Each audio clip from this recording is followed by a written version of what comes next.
weak international solidarity pushing up numbers of displaced UN.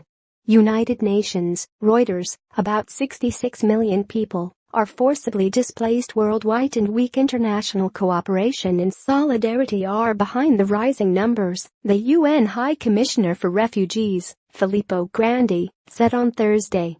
Grandi, speaking to the United Nations Security Council, said the number of displaced is up from 42 million in 2009, the last time one of his predecessors addressed the 15-member group. The sharp rise in forced displacement reflects weaknesses in international cooperation and declining capacity to prevent, contain and resolve conflicts, Grandi said.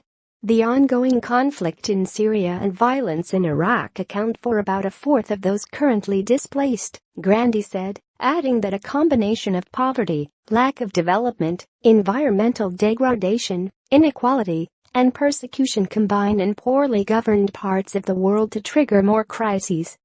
He highlighted the importance of the UN's peacekeeping missions, whose role he called critical. Grandi criticized countries with closed borders and hurdles to asylum access and said some are often those least impacted by refugee flows, and often wealthy. Last month, Grandi singled out Europe, the United States, and Australia for increasingly unwelcoming policies.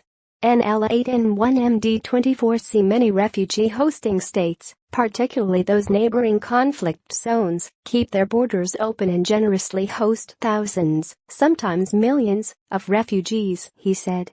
Grandi asked the Security Council to find political solutions that could prevent even more people from being displaced. The uprooted people, Grandi said, are counting on your leadership to help deliver those solutions. Reporting by Rodrigo Campos, editing by Leslie Adler.